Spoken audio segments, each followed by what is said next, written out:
Roland Koppel from Johannesburg is asking, please tell us a little bit more about your relationship with Putin, with President Putin. How many hours do we have? We actually have 7 minutes left. 8 minutes left. So it's very hard to, in a nutshell, to say the relationship, but I don't think it's about me. I think it's about the Jewish community, the Jews. I'm sure many of you heard the story of, which I heard from him actually when he was still prime minister.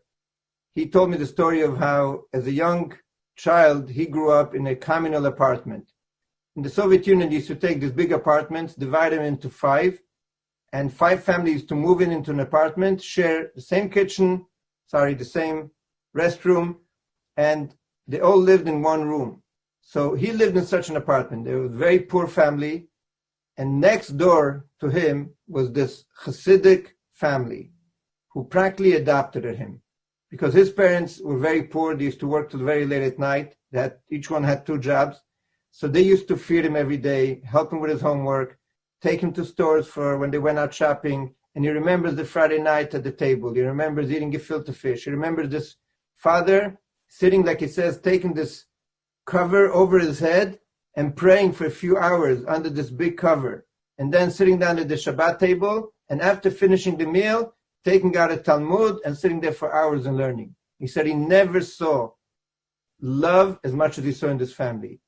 Husband and wife caring for each other. He said there was an example of like purity in this family that he never saw again.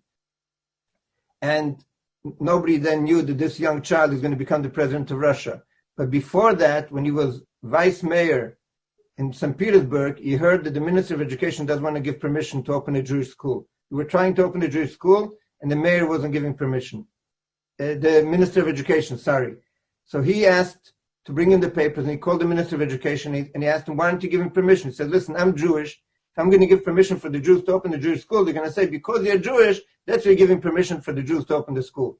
So I took the papers, the Prime Minister Putin tells me at that time, and I signed the papers for a Jewish school to open up. That was the way I paid back this Jewish family for what they did for me. So no question that it started already then. You think, no, you never know who you're going to help. David Mesinter, as a young boy, helped a young kid that came to yeshiva. He didn't think one day we're going to be on Zoom from South Africa to Russia. And this family helped this young kid, risking their life to, as Jews, to celebrate their Jewishness and show it to their neighbor. They were risking their life, because if this kid would tell his parents and his parents would be KGB agent, it would be over. But actually they did it, and that's the effect that it had. That till today, I don't think he has, anything unique toward the Jews, but surely he has no anti-Semitic feelings the other way around. He respects what the Jews stand for. He has helped Israel incredibly. One day, if Bibi will write his biography and he's going to tell the real story, the help that he received from Russia in these last years is unbelievable. Stories that have never been told. People are all looking for the bad side of the story. What Israel has received from Russia, I would say, is unprecedented, surely. But it's about also the Jewish community. As I've said before, he was proud enough and strong enough to come out to a synagogue, which was something that never happened in history. That a president of Russia, Soviet Union, should come to a Jewish event was unheard of. People were standing and crying. You see the video, the people their tears coming down. It was like a dream come true. Когда началась так называемая война между Россией и Украиной, Зеленский, президент Украины, сказал украинцам оставаться в стране и сражаться до смерти. Одно это уже было довольно странно. Недавно президент России Путин попытался мобилизовать 300 россиян, чтобы они отправились на Украину и сражались до смерти.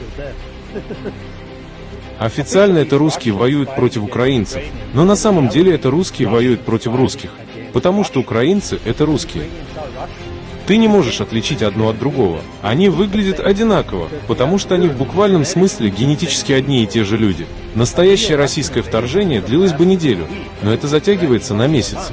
И все, что происходит, это то, что гибнет все больше и больше русских людей. Эта война вообще не имеет никакого смысла, пока ты не узнаешь, что Зеленский является частью еврейского культа под названием Хаббат-Любавич. И угадай, кто еще является его частью. Это Путин. А теперь скажи, зачем двум лидерам, принадлежащим к одному культу, воевать друг с другом? Обе эти страны были оккупированы иностранными организациями, и их единственная цель – убить как можно больше русских. Из-за чего на самом деле идет эта война? Это геноцид белых.